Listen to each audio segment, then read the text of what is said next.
Hello बच्चों, आज का हमारा अध्याय है जीवन नहीं मरा करता है। ये बच्चों एक कविता है और इस कविता के कवि हैं गोपाल दास नीरज। तो चलते हैं बच्चों, इस पाठ में प्रवेश करते हैं। जीवन नहीं मरा करता है। इस कविता के माध्यम से बच्चों कवि ने निराशावादी व्यक्तियों को अनेक उदाहरणों के द्वारा आशावादिता का संदेश दिया है। कवि ने बताया है कि न सपनों के मरने से जीवन मरता है और न दीपों के बुझने से आंगन मरता है। उन्होंने संदेश दिया है कि जिस प्रकार पतझड़ के बाद पेड़ फिर से हरे भरे हो जाते हैं, उसी भांति जीवन में सुख दुख आते रहते हैं, इसलिए निराश नहीं होना चाहिए। तो चलते हैं बच्चों, कविता में प्रवेश करते हैं कि छिप छिप अश्रु बहाने वालों, मोती व्यर्थ लुटाने वालों, कुछ सपनों के मर जाने से जीवन नहीं मरा करता है। बच्चों, कवि कहता है कि जो लोग असफलता मिलने पर छिप छिप कर रोते हैं, वे अपने अश्रु रूपी मोतियों को व्यर्थ में नष्ट करते हैं। हमें ये बात जान लेनी चाहिए कि यदि जीवन में कुछ इच्छाएं पूरी ना हो पाएँ तो इसका अर्थ यह नहीं है कि हमारा जीवन ही नष्ट हो गया है। इसलिए बच्चों हमें आशावादी रहना चाहिए, आशावादी दृष्टिकोण को अपनाना चाहिए। अगला है बच्चों, अगली पंक्तियां हैं हमारी काव्य पंक्तियां कि सपना क्या है नैन सेज पर सोया हुआ आंख का पानी, और टूटता है उसका ज्यों जागे कच्ची नींद जवानी। गीली उम्र बनाने वालों, डूबे बिना नहाने वालों, कुछ पानी के बह जाने से सावन नहीं मरा करता है। बच्चों, इस कविता में कवि ने आशावादी दृष्टिकोण का प्रचार प्रसार किया है। कवि कहता है कि सपना तो आँखों के पलंग पर सोया हुआ केवल आँखों का पानी है, और सपने का टूटना भी ऐसा ही है जैसे जवान काली नींद से जागती है। अपने जीवन को आंसू बहाकर गीला करने वालों, पानी में डूबे बिना बह जाने वालों, तुम्हें ये बात याद रखनी चाहिए कि यदि कुछ पानी में बह गया है तो इसका अर्थ यह नहीं है कि सावन ही समाप्त हो गया। यदि कुछ पानी चला गया है, बह गया है, तो उसका मतलब ये नहीं होता कि सावन ही समाप्त हो चुका है। आगे बच्चों कवि कहते हैं कि माला बिखर गई तो क्या है, खुद ही हल हो गई समस्या। आंसू गर नीलाम हो गए तो हुए तो समझो पूरी हुई तपस्या। रूठे दिवस मनाने वालों, फटी कमीज सिलाने वालों, कुछ दियों के बुझ जाने से आंगन नहीं मरा करता है, आंगन नहीं मरा करता है। बच्चों, इस कविता में कवि ने बताया है कि जीवन के कष्टों को दूर करने के लिए हमें मेहनत करना अति आवश्यक होता है। कवि कहता है कि जो माला टूटकर बिखर गई है तो इसमें चिंता की कोई बात नहीं है। हमें समझ लेना चाहिए कि अब समस्या का समाधान होने ही वाला है, और यदि आपके आंसू बिकते भी हैं तो भी नहीं घबराना चाहिए, क्योंकि दुख में ही समस्याओं का हल खोजे जाते।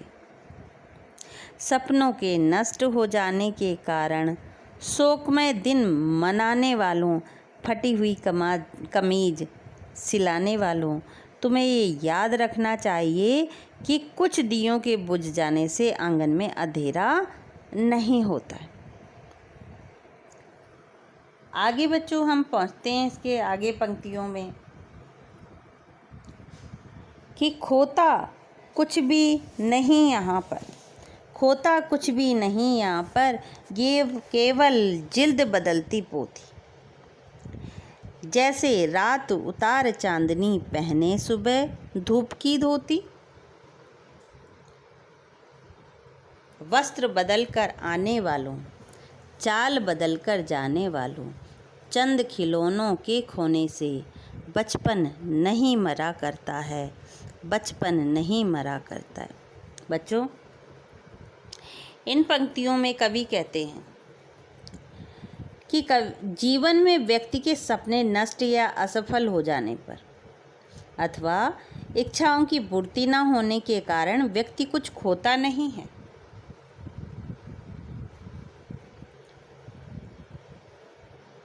यह सुख दुख, सफलता असफलता, आशा निराशा तो आनी जानी।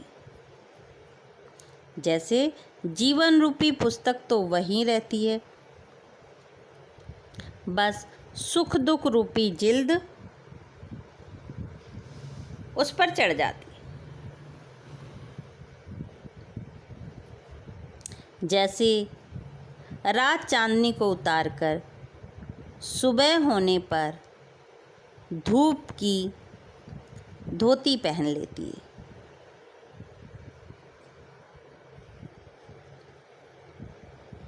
उसी प्रकार जीवन में इच्छाएं, आशाएं फिर से जाग उठती। कपड़े बदल कर आने वालों और चाल बदल कर जाने वालों, ये बात जान लें कि कुछ खिलौनों के खो जाने से या टूट जाने से बचपन नहीं मरा करता है, बचपन नहीं मरा करता है।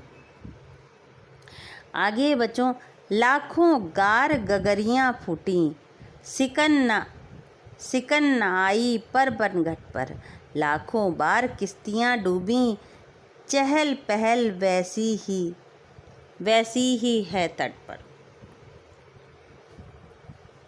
तम की उम्र बढ़ाने वालों, लो की आयु घटाने वालों, लाख करे पतझड़ कोशिश पर उपवन नहीं मरा करता है। बच्चों,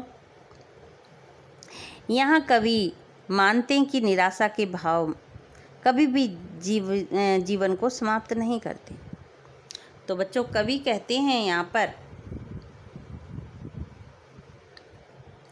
कि पनघट पे अनेकों बार गगरियाँ फूट जाती, किंतु पनघट को इस बात की कोई चिंता नहीं है। वो सबको पानी तो देता है, किंतु नष्ट होने वालों पर आंसू नहीं बहाता। जो गगरियाँ मटकियाँ फूट जाती उन पर अपना आंसू नहीं बहाता वो। और बच्चों, नदी में कई बार नावें डूब जाती, लेकिन इससे तट पर कोई अंतर नहीं पड़ता है। उसी प्रकार पहले जैसी चहल पहल बनी रहती।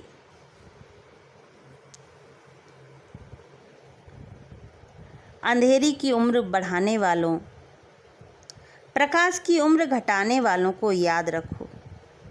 पतझड़ जाए कितना ही प्रयास करे, वह उपमन को नष्ट नहीं कर सकता, चाहे कितना ही प्रयास कर ले। अगला है बच्चों, लूट लिया माली ने उपवन। लूट लिया माली ने उपवन, लूटी न केवल गंध फूल की, तूफानों तक ने छेड़ा पर खिड़की बंद न हुई धूल की। नफरत गले लगाने वालों, सब पर धूल उड़ाने वालों, कुछ मुखड़ों की नाराजगी से दर्पण नहीं मरा करता है। बच्चों, यहाँ कवि ने जीवन में असफलताओं से घबराकर निराश हो जाने वालों को निराशा त्याग कर संघर्ष करने की प्रेरणा दी। बच्चों, कवि कहते हैं कि माली चाहे तो बगीचे को लूट सकता है, पर वो फूलों की सुगंध को नहीं लूट सकता। इसी तरह अनेक तूफान आने पर भी सूर्य कभी धूप देना बंद नहीं करता है।